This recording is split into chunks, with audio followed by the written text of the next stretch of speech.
વસ્તી ગણતરી 2027 રાષ્ટ્ર નિર્માણના મહત્વપૂર્ણ કાર્યમાં સહભાગી બનવા સુરેન્દ્રનગર જિલ્લા કલેક્ટર શ્રી G.H. સોલંકીની જાહેર અપીલ 17 થી 31 મે દરમિયાન સ્વ-ગણતરી પોર્ટલ પર નાગરિકો પોતે જ વિગતો નોંધી શકશે. પોર્ટલ પરથી જનરેટ થનારો CID ગણતરીદાર આવે ત્યારે આપવાનો રહેશે. કોઈ દસ્તાવેજ અપલોડ કરવાના રહેશે નહીં. સુરેન્દ્રનગર જિલ્લાના તમામ નાગરિકોને રાષ્ટ્ર નિર્માણની અત્યંત મહત્વપૂર્ણ પ્રક્રિયા એવી જનગણના 2027માં સક્રિયપણે જોડાવા માટે જિલ્લા કલેક્ટર શ્રી G.H. સોલંકી દ્વારા અપીલ કરવામાં આવી છે. ભારત સરકાર દ્વારા હાથ ધરવામાં આવતી આ વસ્તી ગણતરીમાંથી પ્રાપ્ત થતી માહિતીનો ઉપયોગ જનહિતલક્ષી વિવિધ યોજનાઓના આયોજન, તેના અમલીકરણ અને દેશના વિકાસ કાર્યોને વધુ અસરકારક બનાવવા માટે ખૂબ જ ઉપયોગી સાબિત થાય છે. ગુજરાત રાજ્યમાં જનગણના 2027 અંતર્ગત સ્વગણતરી સેલ્ફ એન્યુમેશન પ્રક્રિયાની શરૂઆત ગઈકાલે જ રાજ્યના માન્ય મુખ્યમંત્રીશ્રી દ્વારા સત્તાવાર રીતે કરવામાં આવી છે. આ ઓનલાઈન પ્રક્રિયા આગામી 17 મેથી 31 મે 2026 દરમિયાન કાર્યરત રહેશે.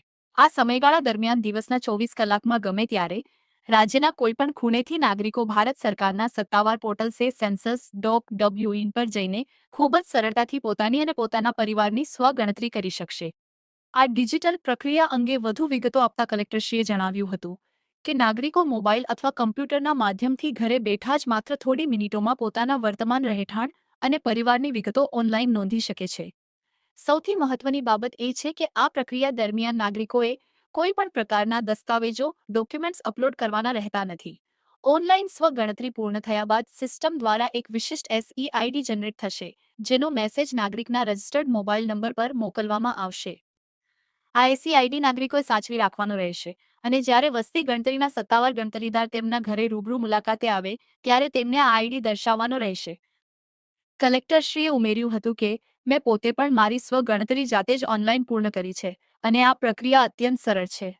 તેમ છતાં જો જિલ્લાના કોઈપણ નાગરિકને આ ઓનલાઈન પ્રક્રિયા દરમિયાન કોઈ મુશ્કેલી જણાય તો તેઓ સુરેન્દ્રનગર કલેક્ટર કચેરીના સંબંધિત સ્ટાફનો અથવા તો સરકારના સત્તાવાર ટોલ ફ્રી નંબર 1855 પર સીધો સંપર્ક કરીને જરૂરી માર્ગદર્શન મેળવી શકે છે.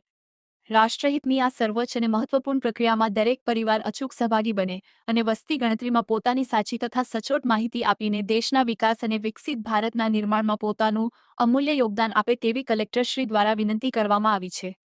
SX24 ન્યૂઝ ગુજરાતી સાથે મીનહાજ મલિક, સુરેન્દ્રનગર. નમસ્કાર, હું કલેક્ટર G.H. સોલંકી સુરેન્દ્રનગરના તમામ રહેવાસીઓને વિનંતી કરું છું કે જનગણના 2027 ભારત સરકાર દ્વારા હાથ ધરાતી રાષ્ટ્ર નિર્માણની અત્યંત મહત્વપૂર્ણ પ્રક્રિયા છે. જનગણનામાંથી પ્રાપ્ત થતી માહિતીનો ઉપયોગ જનહિતલક્ષી વિવિધ યોજનાઓમાં એના આયોજન, અમલીકરણ અને વિકાસ કાર્યોને વધુ અસરકારક બનાવવા માટે ખૂબ ઉપયોગી થાય છે. ગુજરાત રાજ્યમાં જનગણના 2027 સ્વગણતરી પ્રક્રિયાની શરૂઆત આપણે સરકાર દ્વારા ગઈકાલે માન્ય મુખ્યમંત્રીશ્રી દ્વારા કરવામાં આવી છે. એમાં 17 થી 31 મે 2026 દરમિયાન રોજના 24 કલાક ગુજરાતના કોઈપણ ખૂણેથી આપ se.census.gov.in પોર્ટલ પર જઈ સરળતાથી સ્વગણતરી કરી શકાય છે. મોબાઈલ કે કમ્પ્યુટર દ્વારા ઘરે બેઠા થોડી જ મિનિટોમાં વર્તમાન રહેઠાણ, પરિવારની વિગતો સરળતાથી નોંધી શકાય છે. આ માટે કોઈ દસ્તાવેજ અપલોડ કરવાના નથી અને સ્વગણતરી પૂરી થયા બાદ આપનો એક SEID જનરેટ થશે. એનો મેસેજ પણ આપને આવી જશે. એ SEID આપે સાચવી રાખવાનો છે અને જ્યારે ગણતરીદાર આપના ઘરે આવે ત્યારે એમને બતાવવાનો છે.